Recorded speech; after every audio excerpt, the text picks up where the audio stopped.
The Godfather reached theaters in 1972. 9 years before that, a real member of this world sat in front of television cameras and calmly broke the code the film would treat as unbreakable. We remember the mob the way the movies taught us to. Silence you never break. Loyalty stronger than money. Family above everything else. A world with honor and rules. Almost none of it was true. Across more than 50 years, betrayal was not the rare, tragic exception the films sold us. It was the whole system.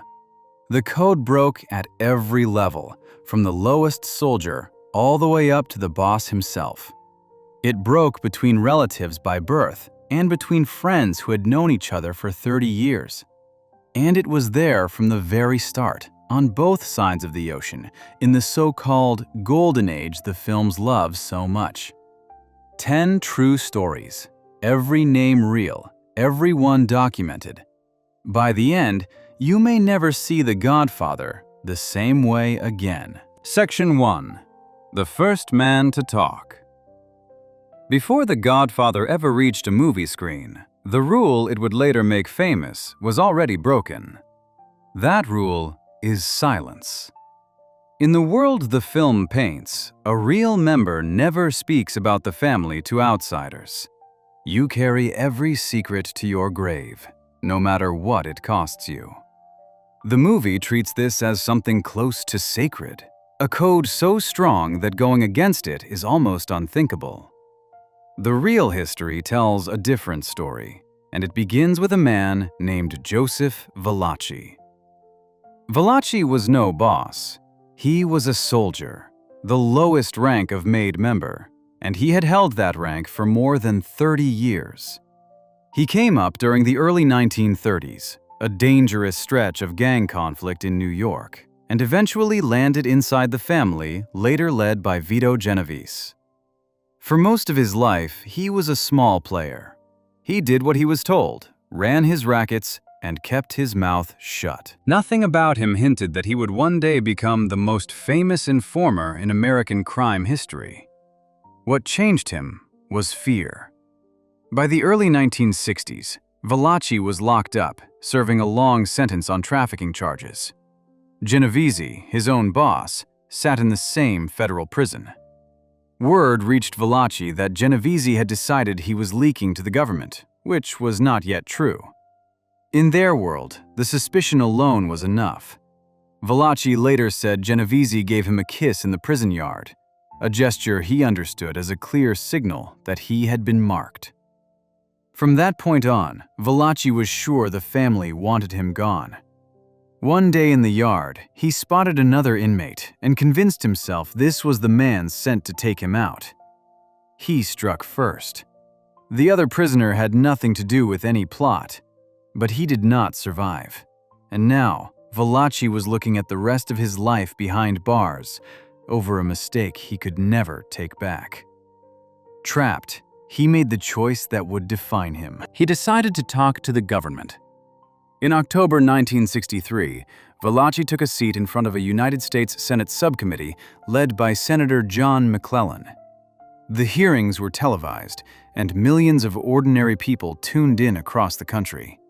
Behind him stood large charts showing the New York families, with names and photographs laid out like a company flowchart. Over several days of testimony, a real insider described the organization from the inside out for the very first time. He explained how each family was built, from the boss at the top down through the underboss, the captains, and the soldiers. He described how new members were brought in. He revealed that the families did not simply act on their own, but answered in part to a ruling panel that settled their disputes and kept an uneasy peace between them. Valachi also handed the public a phrase nobody outside had heard. Inside the organization, he said, members never actually called it the Mafia. They called it Cosa Nostra, which roughly means this thing of ours. That single detail carried real weight. It told people this was a true structure with its own private language, not a vague rumor or a story made up for entertainment. The fallout was massive. For years, the head of the FBI, J. Edgar Hoover, had brushed aside the idea that a national crime network even existed.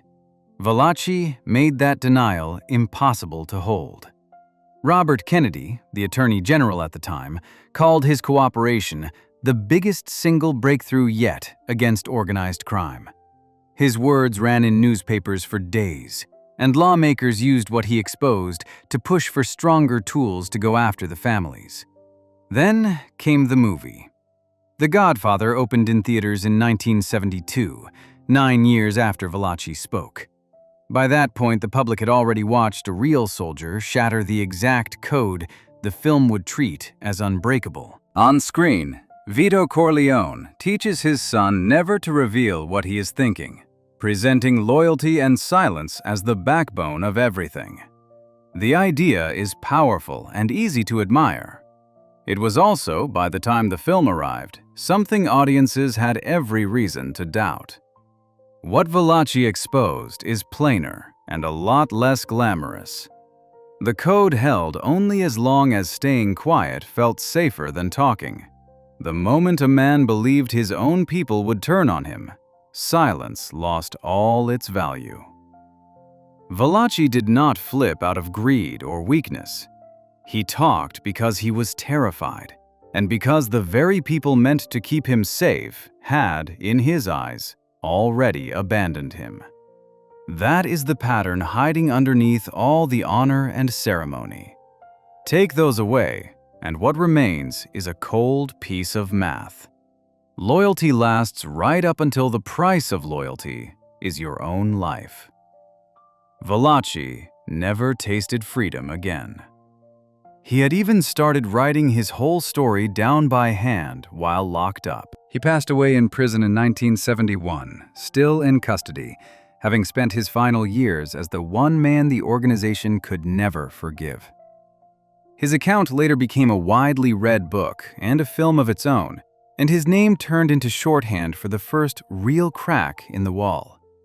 The Godfather would go on to sell the dream of the unbreakable family. Valachi had already proven on live television that the wall could fall, and he was only the start. Because if a frightened soldier at the very bottom could break the silence out of fear, one question almost answers itself. What happens when the man who breaks it is not some low figure on the ladder, but the second most powerful person in the entire family, standing right next to the boss, trusted with everything? Section 2. The Right-Hand Man. In The Godfather, the people closest to the boss are the people you trust with your life. The inner circle is family. When someone in that circle does turn, like the Captain Tessio in the first film, it is treated as a shocking, almost tragic event, and it is punished without mercy. The message is clear. Betrayal from the very top is rare, and it ends badly for the one who does it. Real life flipped that idea completely. The man who did the most damage to one of the most powerful families in America was not an outsider or a low soldier. He was the second in command. His name was Salvatore Gravano, known on the street as Sammy the Bull. Gravano did not just serve under his boss, he helped create him. In December 1985, the boss of the Gambino family, Paul Castellano, was taken out in front of a busy steakhouse in Midtown Manhattan, along with the man riding beside him. It happened in the open, during a crowded evening, with people walking past. Gravano was part of the team behind it. With Castellano gone, John Gotti rose to the top of the family, and Gravano rose right alongside him. By 1988, Gravano was the underboss, the number 2 man in the whole operation. For a few years, the two of them ran the most famous crime family in the country. Gotti loved the spotlight. He wore sharp suits, smiled for the cameras outside courthouses, and beat case after case, until the press started calling him the Teflon Don, because no charge ever seemed to stick to him. Gravano stayed in the background and handled the work. To the outside world, they looked like a perfect team. What broke them apart was a tape recorder. In late 1990, the FBI arrested Gotti, Gravano, and another top member together. Investigators had spent a long time secretly recording Gotti inside an apartment above his social club. When agents finally played those recordings, Gravano heard something he was never meant to hear. On the tapes, his own boss talked about him behind his back and tied Gravano to serious crimes, all while making himself sound clean. Gravano slowly understood what was happening. If anyone was going to take the fall, Gotti was setting it up to be him. So, in 1991, Gravano made a choice that stunned the entire underworld. He agreed to work with the government and testify against his own boss. He was the highest-ranking member of that family ever to do it. The oath every member swears for life, the promise to never speak. He broke it on purpose, with his eyes wide open. The trial took place in 1992 in a federal court in Brooklyn. Gravano took the stand and spoke for 9 days.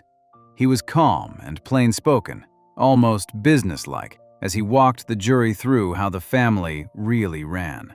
He explained the orders, the structure, the hidden rules, and then he tied Gotti directly to a string of serious crimes, including the removal of Paul Castellano.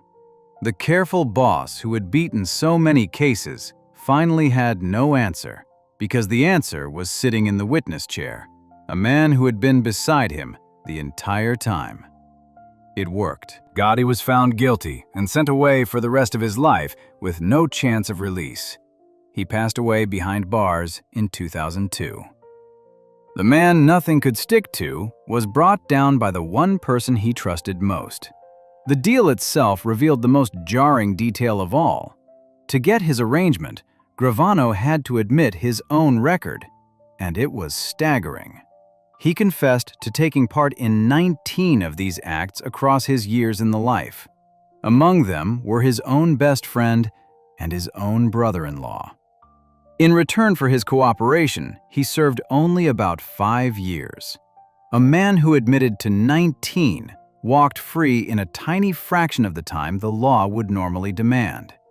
His story did not end neatly. Years after his release, Gravano was caught running a large trafficking operation and went back to prison, finally getting out again in 2017. The Godfather wants you to believe that the closer a man stands to the boss, the more loyal he becomes, and that turning on the family is the worst sin a person can commit. The real story of Gravano and Gotti says the opposite. The closest man was the most dangerous one, because he knew everything. And he did not turn out of weakness or jealousy. He turned because he figured out, from his boss' own words, that loyalty was a one-way street, and that staying silent would cost him everything he had. There was no grand punishment for the man who flipped, no sweeping justice like the films love to deliver. The person who buried the most famous boss in America got a light sentence and a fresh start. Honor had nothing to do with any of it. It came down to a simple question of who talked first. Before we move on, if you're enjoying this analysis, please consider subscribing. It helps the channel tremendously. And as enormous as it was for an underboss to break, even that was not the ceiling, because a day was coming when the person quietly working with the government would not be standing beside the boss at all. He would be the boss himself, the very top of the pyramid, doing the one thing that was supposed to be impossible. Section 3. The Boss Who Wore a Wire. If the inner circle is sacred in The Godfather, then the boss himself is untouchable. He sits at the very top. He is the one everyone else protects, the one who gives the orders and never has to explain himself, the keeper of every secret in the family. The whole structure below him exists for one reason: to shield the man at the top and keep him safe and silent. In the movies, a boss would sooner be lost than ever say a word to the law. That picture held in real life for a very long time. Then a man named Joseph Massino tore it apart. Massino ran the Bonanno family, one of the 5 major families in New York. For years, he was known as the Last Don, and the name fit. Through the 1990s, the bosses of the other 4 New York families were all locked up. Massino was the only one still free, still on the street, still running his family in the open. People in law enforcement saw him as careful, patient, and very hard to catch. He earned that reputation. Massino was so worried about hidden recordings that he told his men never to say his name out loud. When they meant him, they were supposed to tug their own ear instead. He ran much of his business out of a Queens restaurant he owned, surrounded by people he trusted. Under his control, the Bonanno family rebuilt itself and won back its seat at the table where the families settled their affairs. The Bonannos had one more thing they took pride in. For decades, they were the only New York family that had never had a member break and work with the government. Their record was spotless. No informers, no witnesses, nobody who talked. That clean record made them feel safer than the rest. In the end, the pride did not save them. In 2004, Massino went on trial and was found guilty on every single charge. A long list of serious crimes that had stacked up over decades. The case that buried him was built largely on the words of his own people.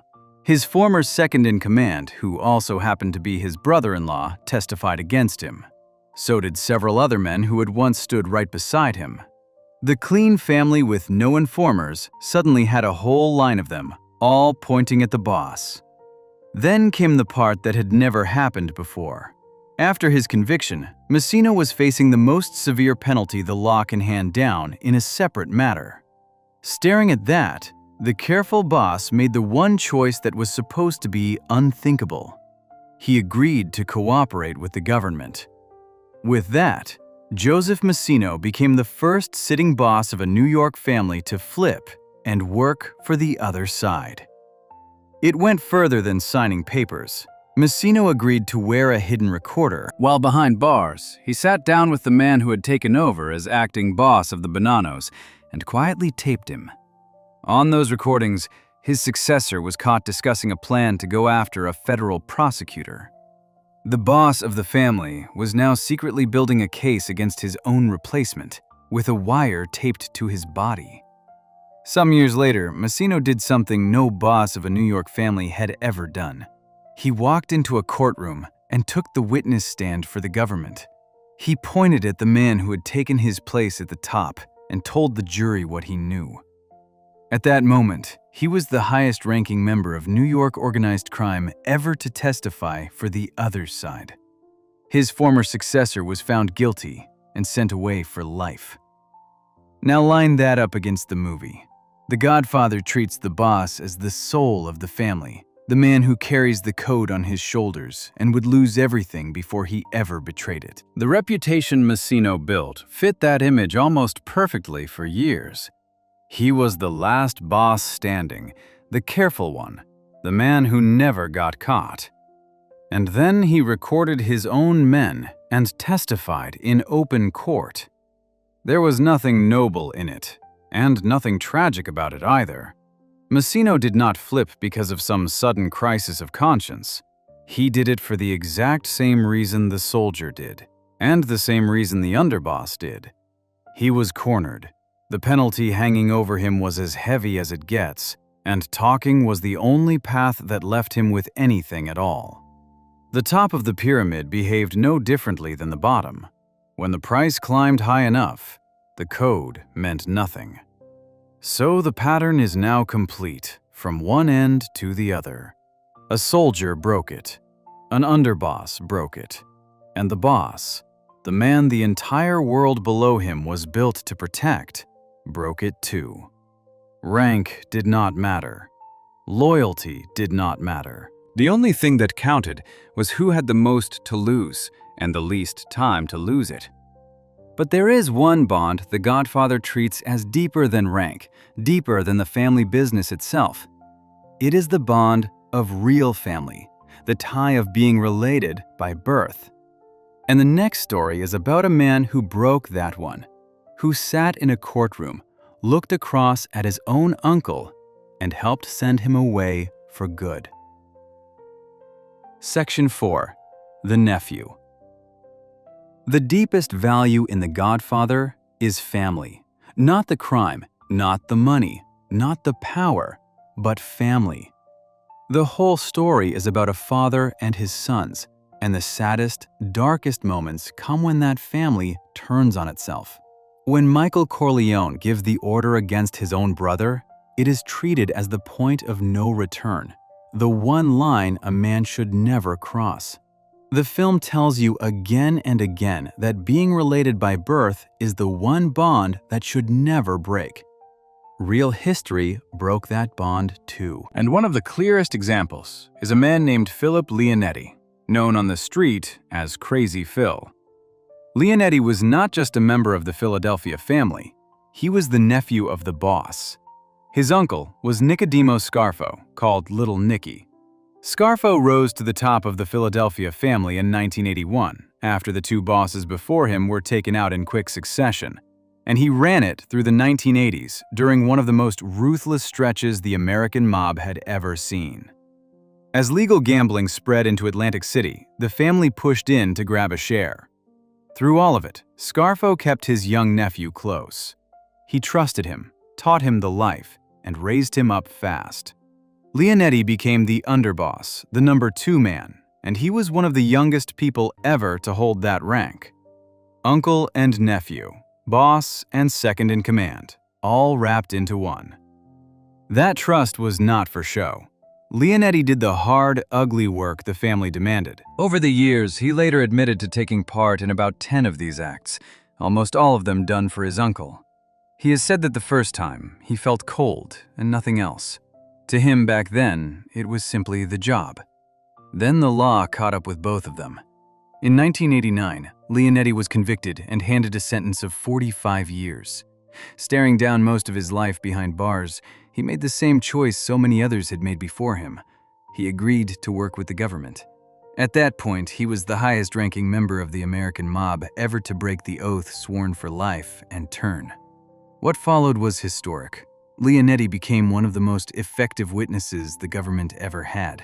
His testimony helped bring down dozens of made men up and down the East Coast, including major figures in New York. And it did not stop at strangers or rivals.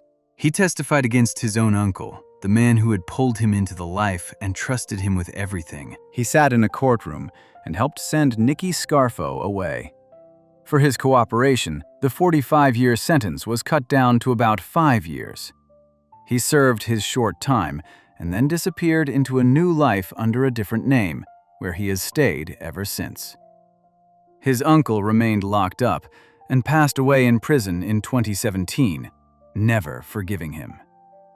Years later, Leonetti tried to explain in a book what had gone wrong inside the family.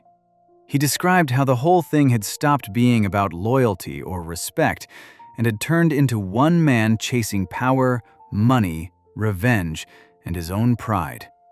In his own words, this thing of ours had become this thing of his. The family, he was saying, had stopped being a family long before he ever spoke to the law. Set that against the movie. The Godfather treats the family bond as something almost holy, the last line a man holds even when everything else falls apart. The deepest tragedy of the whole saga is a brother turning on a brother. In the real Philadelphia family, a nephew turned on the uncle who built him, the uncle whose name he carried, and he did it in open court with a jury watching. And the reason matches every story before it. Leonetti did not turn because his heart changed. He turned because 45 years is a very long time, and talking was the one move that gave him a future. Family ties, the strongest bond the film knows, bent under the exact same pressure as everything else. When the cost got high enough, even being related by birth was not safe. So now the picture is completely clear. The code broke at the bottom. It broke in the middle. It broke at the very top. And it even broke between an uncle and his own nephew. There was no rank too low and no bond too close. Loyalty, in the end, only lasted as long as it stayed useful. Before we move on, if you're enjoying this analysis, please consider subscribing. It helps the channel tremendously. But betrayal that cuts downward, from a member onto his own family, is only half of what the movies hide. There is another kind that is somehow even colder. The Godfather promises that if you stay loyal, the family will protect you. The next story is about a man who did everything right, who never broke the code at all, and whose own people ended him anyway, over an honest mistake he did not even know he had made. Section 5. The Man Who Did Everything Right. The Godfather makes a promise to the men inside the family. Stay loyal. Keep your mouth shut. Follow the rules. Do all of that, and the family will stand behind you and keep you safe. The code is supposed to work both ways. You give the family your silence and your loyalty, and in return, the family becomes your shelter. It is one of the most comforting ideas in the whole story, and it is a lie. Proof of that lie is a man named Dominic Napolitano, who everyone called Sonny Black. Sonny Black was a captain in the Bonanno family in New York, a respected man with his own crew. In the late 1970s, a newcomer drifted into his world, a smooth operator who said he was a jewel thief. His name, supposedly, was Donnie Brasco. The two of them grew close. Sonny Black liked him, trusted him, and pulled him deeper and deeper into the family. He vouched for the man. In that world, vouching for someone is serious business. It means you are staking your own name and your own safety on that person being exactly who he claims to be. Donnie Brasco was not who he claimed to be. He was an FBI agent named Joseph Pistone. For about 5 years, ending in 1981, Pistone lived a double life inside the Bonanno family. He earned their trust so completely that the family was on the edge of making him a full member. He sat in their meetings, learned their secrets, and got close enough to the leadership to map out how the whole operation ran. No one suspected him. Sonny Black, the man who had brought him in, suspected him least of all. In 1981, the FBI ended the operation and pulled their agent out. Then they told the world the truth. The fallout was enormous. The information Pistone gathered led to more than 120 convictions, and it left the Bonanno family in pieces. It stands as one of the most damaging undercover jobs ever carried out against the American mob, and it made the family look like fools in front of everyone. The family's reaction is what shatters the comforting promise. It did not blame itself for getting fooled. It needed someone to pay, and the man it chose was Sonny Black. Think about what he had actually done wrong.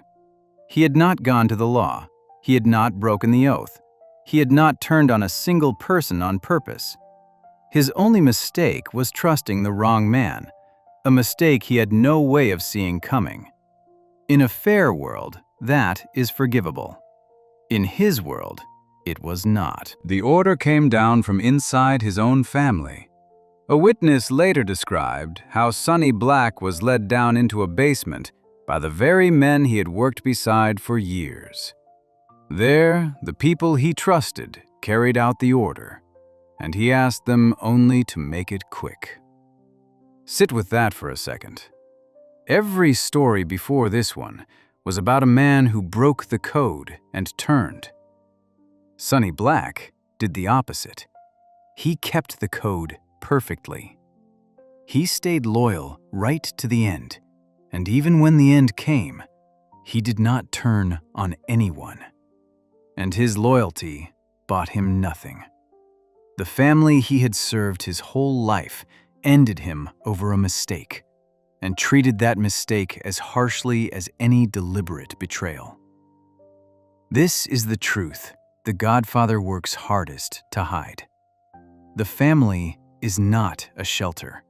The code does not protect the faithful. It rewards usefulness and punishes failure, and it does not care one bit whether the failure was on purpose or an honest accident. Sonny Black followed every rule the film treats as sacred, and the rules ended him anyway. The whole undercover story later became a well-known film of its own, with two major stars playing the agent and the older man who took him under his wing. And there is one last twist that ties everything together.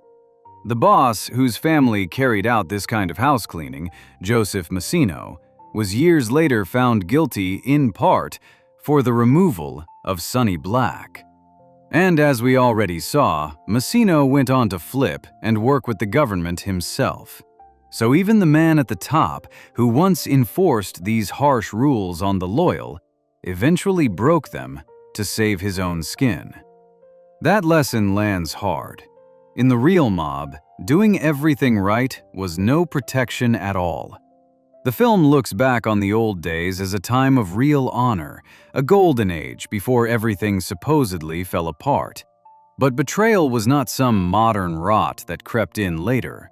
It was there from the very beginning, built into how the families ran. The next story goes all the way back to 1957, to one of the most feared bosses of that so-called golden age, and the trusted man standing at his own side, who quietly arranged to have him removed. Section 6. The Barber Chair. The Godfather loves the old days. It looks back on the earlier era of the mob as a time of real honor, when bosses commanded respect, when there were rules, when men of a certain kind kept their word. The whole feeling of the films leans on that idea, that things used to be cleaner before they went bad. It is a beautiful piece of nostalgia. It is also false, and A Single Morning in 1957 proves it. At the center of the story is Albert Anastasia, one of the most feared bosses in America at the time.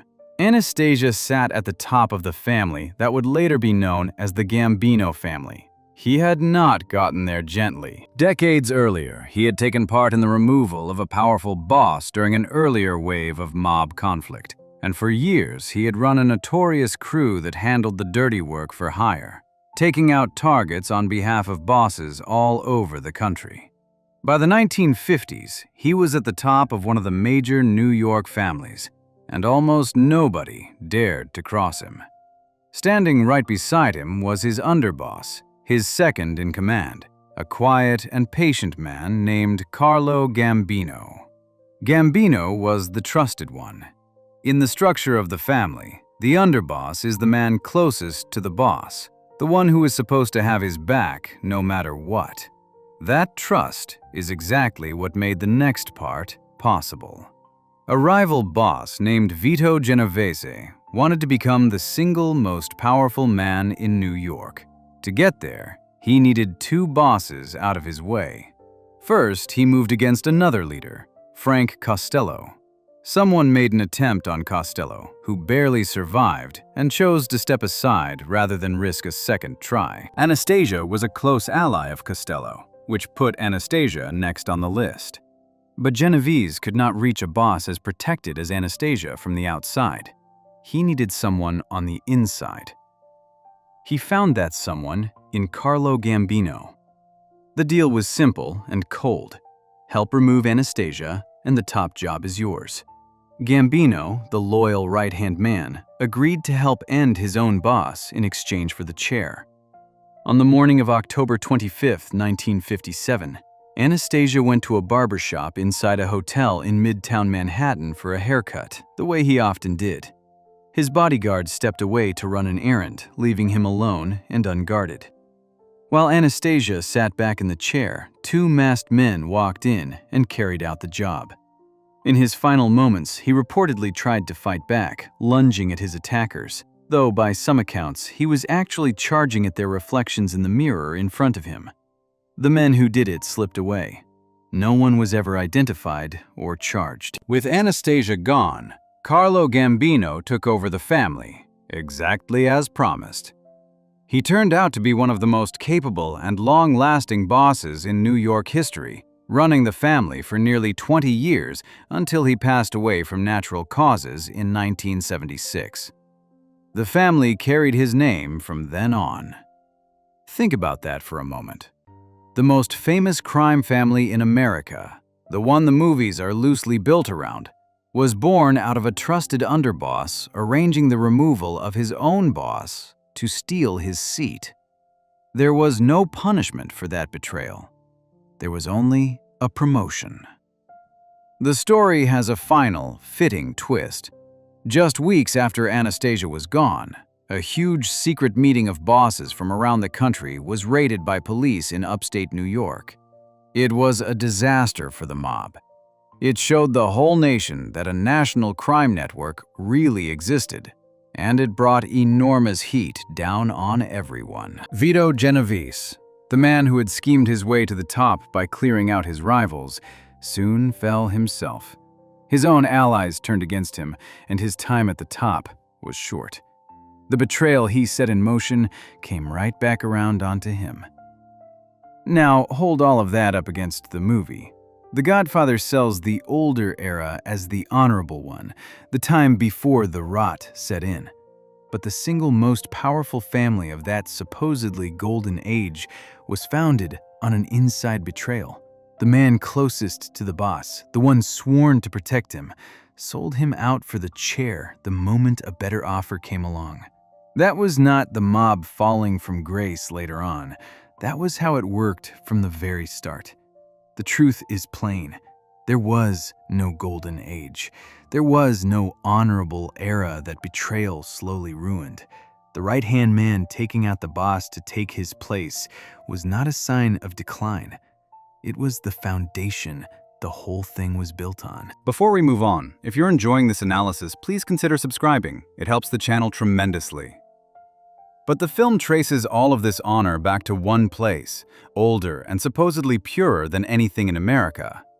It traces it back to Sicily, the homeland, where the code was said to have been born.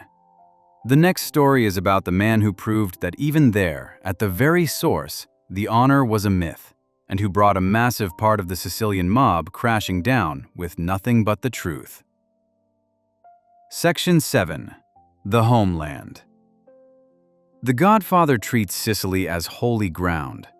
When the story needs a place of safety and old-world meaning, it sends its hero there, to the rolling hills and quiet villages of the island.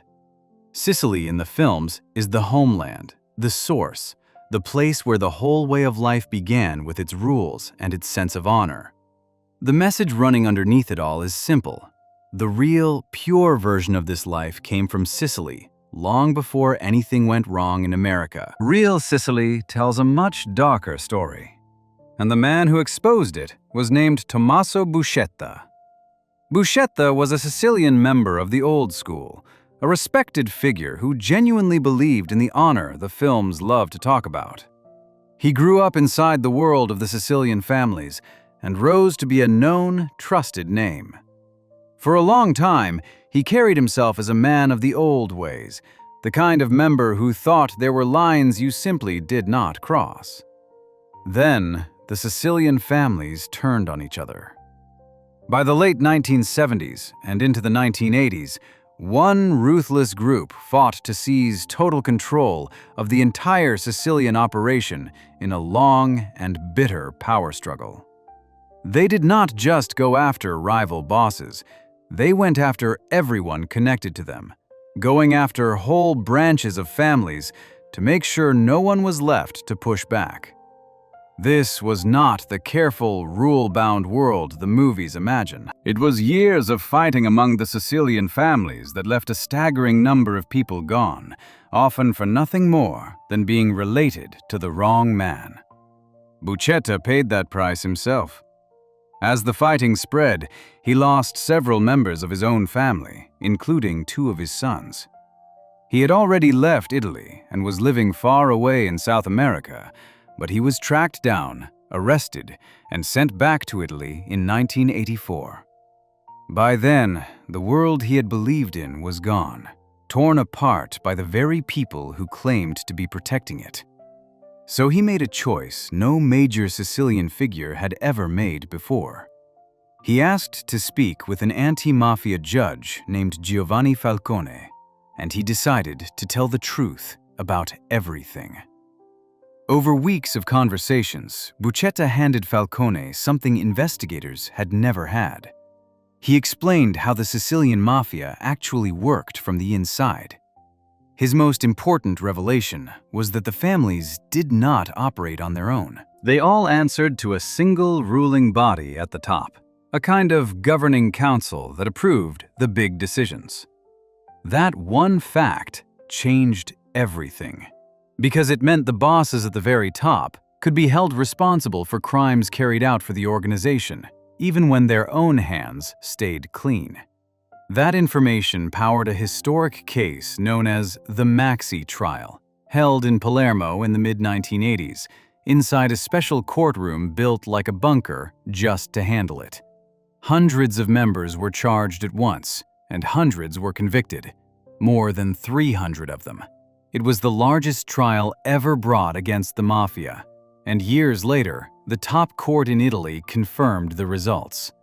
For the first time, the Sicilian mafia had been hit at the very top, and it had been done with the words of one of its own. The truth Buscetta told carried a terrible price. He became one of the most hunted men alive. The 2 brave judges who built the case around his testimony, Giovanni Falcone and Paolo Borsellino, were both taken out by the mafia in attacks not long after, one of them in a massive strike on a Sicilian highway. Even then, Buscetta refused to stop. He kept talking, going on to link the mafia to powerful figures in Italian politics. He spent the rest of his life hidden under a false name in America, and passed away in the year 2000 after an illness. One honest detail matters here, and it makes the story stronger rather than weaker. Buscetta was no saint, and he never pretended to be. At times he shaded the truth to protect himself, holding things back or playing down his own role. The man who tore apart the myth of Sicilian honor told a few quiet lies of his own. That is exactly the point. There were no clean hands on the island. Not among the bosses, and not even within the man who brought them down. The movie gets Sicily exactly backward. It points to the island as the pure root of a noble code, the place where loyalty and honor came from. The real Sicily was a place where bosses erased the children of their rivals to grab power, where the so-called code meant nothing the moment it got in the way. The supposed homeland of loyalty produced the single witness who sent hundreds of his own people to prison. The honor the films trace back to Sicily was never there to begin with. Every betrayal so far has been about something big, about rank or power or family or survival. The next story is about something far smaller and uglier, about pure money. It is one of the biggest scores in the history of the American mob, and how the very men who pulled it off began removing each other, one by one, just to keep their share. Section 8. The Score. The mob myth sells a beautiful version of the crew, a group of men who work together, take risks together, and share the rewards. They watch each other's backs. They eat at the same table. The idea is that once you pull off a job with these men, you are partners for life, bound by something stronger than money. Pull off the big one, the dream says, and you are all set, together, forever. But the biggest score in the history of the American mob proved that dream to be a lie, and the men who lived it learned the truth the hard way. In December 1978, a crew tied to one of New York's crime families pulled off the largest cash robbery the country had ever seen. The target was a cargo building at a major New York airport, where huge amounts of money and valuables passed through every day. In a single night, the crew walked away with around $6 million in cash and jewelry. For that time, the number was almost unthinkable. It was the kind of haul men in that world only dreamed about. The man behind it was named Jimmy Burke. Because of his background, Burke could never become a full member of the family, but it did not matter. He ran his own crew of thieves and earners, and he answered to a powerful captain above him. The tip about the money had traveled through a chain of insiders until it reached Burke, who put together the team, planned the job, and pulled it off clean. For one night, every man involved was richer than he had ever been. In the movies, this is the happy ending. The big score, the loyal crew, everyone set for life. What actually happened was the exact opposite, and it happened fast. Burke was not celebrating. He was terrified. A score that size brings enormous attention, and he knew that all it would take was one man spending the money too loudly or getting nervous and talking to bring the whole thing down on his head. So instead of sharing the moment with the men who had helped him, Burke made a colder choice. He decided the safest crew was a crew that could not talk. One by one, he began clearing away the very people who had pulled off the job with him. The first to go was a crew member who had a simple task, getting rid of the vehicle used in the robbery, and failed to do it. He was removed about a week after the score. From there, the pattern continued for months. The man who had first passed along the tip disappeared. Members of the robbery team disappeared. Anyone who knew too much or who started asking for a bigger share became a loose end. According to people who later cooperated with investigators, a steady line of men connected to that one night were quietly cleared away. These were not enemies or rivals. These were partners, the men Burke had trusted enough to bring in on the biggest night of his life. The moment the job was done, their knowledge made them dangerous. And being dangerous to Jimmy Burke was the kind of problem that did not end well. The same money that should have bonded the crew together turned each of them into a target. There was even a side story that fit the same dark pattern. One hot-headed member of this world was taken out around the same time, but not by Burke. He was cleared away on the orders of a different family, the Gambinos, as payback for going after two of their own members without permission. Betrayal and payback were running in every direction at once, and almost none of it had anything to do with honor. The strangest part of the whole affair came afterward. For all the people who paid the price, almost no one was ever convicted for the robbery itself. Only a single insider, an employee who had helped from within the cargo building, was ever found guilty in direct connection with the crime. Burke, the man at the center of it, was never charged for the robbery at all. He was eventually convicted for a separate matter and for a college sports betting scheme, and he later passed away behind bars from illness. On the edge of all this stood a man named Henry Hill. Hill was an associate of the same family, and he had helped plan the score, though he stayed out of the actual robbery. In 1980, his luck ran out when he was arrested on trafficking charges. He had been running a large operation on the side, and now he was facing real time. But prison was not the thing that frightened him most. Burke was. Hill could see exactly what was happening around him. Everyone connected to the money was vanishing, and he became convinced, with good reason, that he was next on the list. So Hill did the same thing the frightened soldier had done, the same thing the underboss had done, and the same thing the boss had done. He went to the government.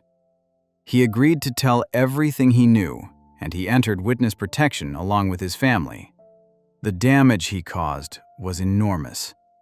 Hill's word helped bring down dozens of people, including his own two mentors, Jimmy Burke and the captain they both answered to. Both of those men eventually passed away behind bars from illness, brought down in large part by the testimony of a man who had once been like family to them. Hill himself lived for decades under a new identity. He was eventually thrown out of the protection program after more trouble with the law, and he passed away years later. His story did not fade away. It became one of the most famous mob films ever made, built from a book about his life, a movie that millions of people have seen. Most people who watch it remember the glamour and the wild energy. Fewer remember what it is really about, which is how fast loyalty falls apart when there is enough money on the table. The myth that The Godfather and films like it sell is that a crew is a brotherhood, that men who risk everything together are bound to each other for good. The biggest score in mob history proved the reverse. The instant there was serious money in play, the loyalty was gone. The men who had trusted each other most became the men with the most to fear from one another. Burke did not clear away his crew because they had wronged him. He cleared them away because they knew too much, and knowing too much was now a danger. Hill did not turn because his conscience woke up. He turned because staying loyal inside that crew was a way to end up gone. The money never bonded these men together. It simply marked them. Before we move on, if you're enjoying this analysis, please consider subscribing. It helps the channel tremendously. Money turned partners into targets. But there is one bond even more personal than a crew, more personal than any job or any payout. It is friendship. Two men who grow up side by side and trust each other for decades. The next story is about exactly that, about a lifelong friendship in which one man was secretly working with the law the entire time, and the other gave the order the moment he found out. Section 9. The Oldest Friend. The Godfather puts a lot of weight on friendship, not just family by birth, but the bonds between men who came up together, who stood side by side, who trusted each other because of years of shared history. The films treat those friendships as some of the strongest ties a man can have. The people who were there at the beginning, the ones who knew you before the power and the money, are supposed to be the ones you can count on no matter what. History, in the world the movies show, means something. In real life, history meant nothing at all, and the clearest proof is the friendship between John Gotti and a man named Wilfred Johnson, known to everyone as Willie Boy. The two of them went back a very long way. They first met in 1957, when Gotti was just a 17-year-old who had dropped out of school, and Johnson was already a tough, feared figure on the street. They became friends, and they stayed close for the next 30 years as Gotti slowly climbed the ranks of the Gambino family, all the way to the very top. Johnson was a big, frightening enforcer who did the heavy work, and he was one of the people Gotti kept around him for decades. There was one thing Johnson could never have, though. Because he was only part Italian, with Native American roots on one side of his family, the rules said he could never become a full-made member. He spent his whole life on the edge of the inner circle, close to Gotti, but never quite one of them. What almost nobody knew was that Willie Boy Johnson carried a secret that lasted nearly 20 years. From 1966 all the way to 1985, according to court records and the FBI, Johnson was a secret informant. Not a small one either. He was a top-level source, quietly feeding the government information about John Gotti and the rest of the Gambino family the entire time he stood at Gotti's side. For 2 decades, the friend Gotti trusted most, the man who had known him since he was a kid, was reporting on him to federal agents. Johnson himself always denied this, right to the end, but the official record is clear about what he had been doing for all those years. The strangeness of it is hard to overstate. The whole time Gotti was rising to power, joking with his old friend, trusting him with sensitive matters, that same friend was passing details to the people trying to bring him down. The closest bond in Gotti's life was, in secret, the biggest leak in his operation. That secret did not stay buried forever. In the mid-1980s, Gotti, Johnson, and several other men were put on trial together in a major case. During that trial, a federal prosecutor made a calculated move that put Johnson in an impossible spot. In open court, in front of everyone, the prosecutor revealed that Willie Boy Johnson had been working as an FBI informant. The move was on purpose. The idea was simple and cruel. Once Gotti knew the truth, Johnson would be a marked man, and his only way to survive would be to flip completely, testify against Gotti, and disappear into witness protection. The government was trying to force its own longtime source out into the open and turn him into a witness. That move deserves a second look. The government had used Johnson as a secret source for nearly 20 years, and then, when it suited the case, exposed him in open court, knowing what that exposure could cost him. The very people he had helped were willing to put his life at risk to land a bigger target.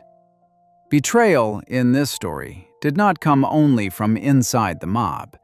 It came from every direction at once, including from the side that was supposed to be the good guys. But Johnson did not break the way they expected. He stood up and flatly denied that he had ever cooperated with anyone. He refused to testify against Gotti. He refused to enter witness protection. In a story full of men who flipped the second their own safety was on the line, here was the man who had actually been informing for 20 years, and when the moment came to use all of it against his friend, he would not do it. He chose to stay, deny everything, and take his chances. It was a strange and tangled kind of loyalty, but loyalty is what it was. The trial ended in 1987, and Gotti and the others, Johnson included, walked out not guilty. It was one more victory for Gotti, who kept beating case after case until people started calling him the Teflon Don, because no charge ever seemed to stick to him. In his own quiet way, Willie Boy Johnson had helped him win. He had not turned on him. He had kept silent in court when speaking up could have saved his own life. None of it mattered.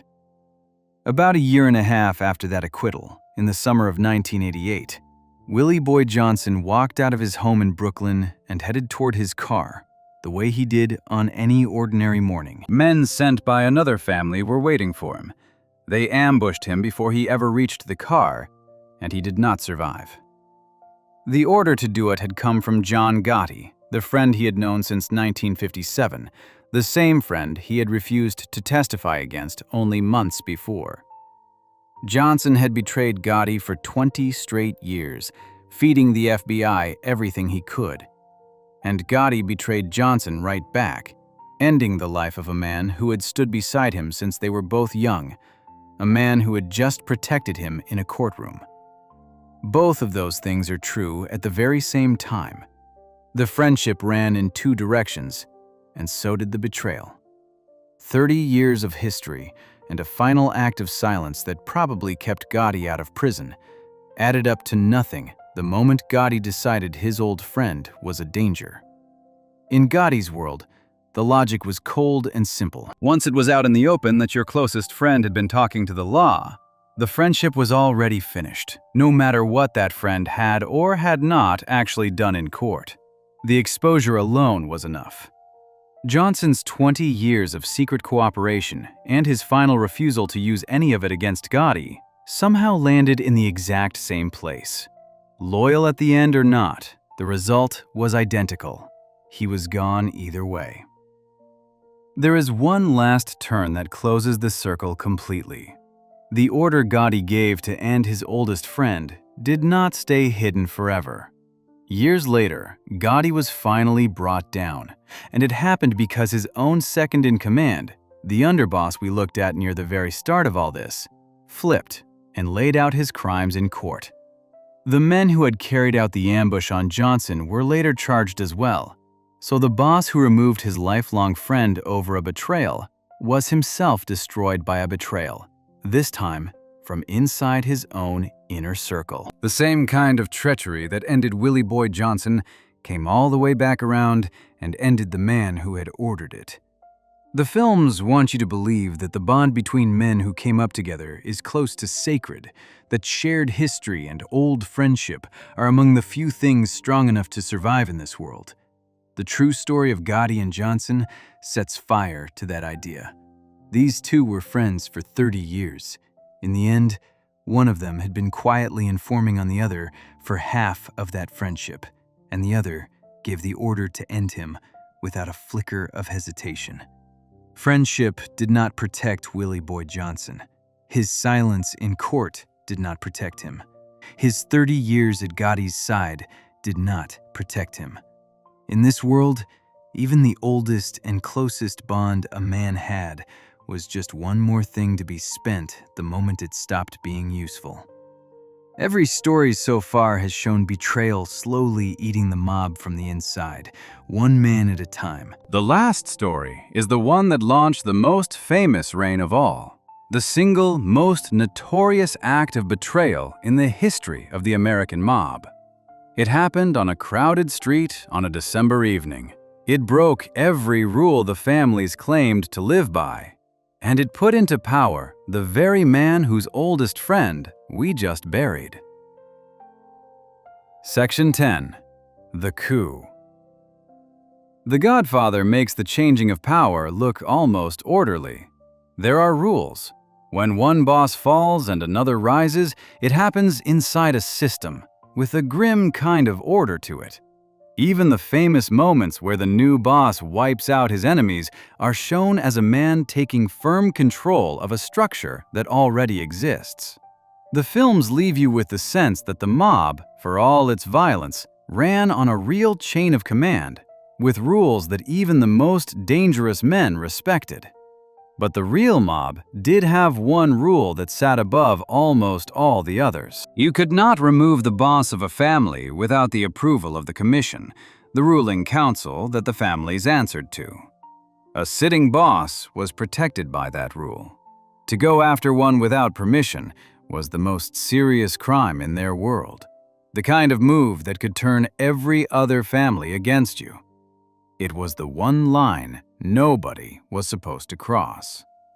In 1985, John Gotti crossed it in the most public way imaginable. At that time, the Gambino family, the largest in the country, was run by a man named Paul Castellano. He was a new kind of boss. He carried himself like a businessman, ran things from his mansion on Staten Island, and kept his distance from the rougher men beneath him. He had been handed the family back in 1976 by the old boss, Carlo Gambino, who chose him over a respected street leader named Aniello della Croce, and that choice had left a quiet resentment simmering for years. One of those rougher men under Castellano was an ambitious captain named John Gotti, and the two of them did not get along at all. The one person keeping the peace between them was Della Croce, who served as the family's underboss and happened to be Gotti's mentor. In early December 1985, Della Croce passed away from illness, and with him gone, the buffer between the two enemies vanished. Castellano then made things worse. He skipped Della Croce's wake, which Gotti and the older members took as a deep insult. He passed over Gotti and named his own bodyguard as the new second-in-command. And beneath all of it sat a real threat. Tapes had caught Gotti's crew breaking one of Castellano's strict rules, and Gotti became convinced that Castellano was about to have him and his men removed. In his mind, it was now him or Castellano. So Gotti chose to strike first. But he did it without ever asking the commission for permission, breaking the oldest and most serious rule the mob had. On the evening of December 16, 1985, Castellano and his new second-in-command pulled up to a steakhouse in the middle of Manhattan for a meeting. A team Gotti had quietly put together was already waiting on the crowded street. As the two men stepped out of their car, they were taken out right there on the sidewalk, in the middle of the holiday rush, with shoppers and office workers nearby. Gotti himself sat in a car parked down the block and watched the whole thing happen. The plan succeeded. Gotti stepped into the top job and became the most famous mob boss in the country, the smiling, sharp-dressed Teflon Don the cameras could not get enough of. But the way he had seized power changed everything around him. By removing a boss without permission, he had torn up the one rule that held the fragile system together. The other families were furious. Whatever thin trust had existed between them cracked even further. Many later called that night the end of the mob's old order and the start of a louder, more reckless era. And the whole thing folds back on itself in a way that is almost too neat.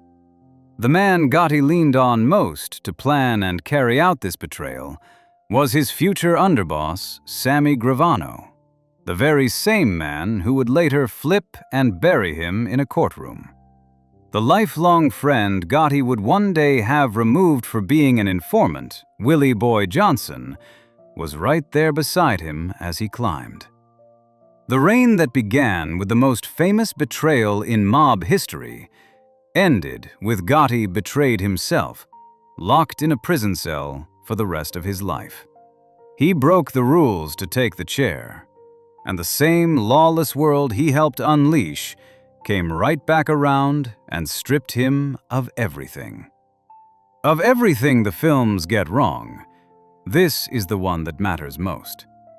The Godfather wants you to believe the mob had real order, real rules, and a code that even its most ruthless members honored. The single most famous moment in actual mob history was a man breaking the most important rule there was, for no reason deeper than the fact that he could, and being handed the throne as his reward.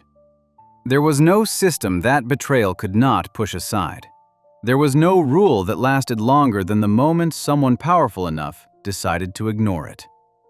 10 stories now, and one pattern running through every single one, across every rank from soldier to boss, across family ties and lifelong friendship, across 2 countries and 50 years. So, before we close, there is one real question left to face. If betrayal was everywhere, in every direction, the whole time, then what exactly was the honorable code the Godfather sold us? And why do so many of us still want to believe in it? If you enjoyed this breakdown, make sure to subscribe. Thanks for watching, and I'll see you in the next one.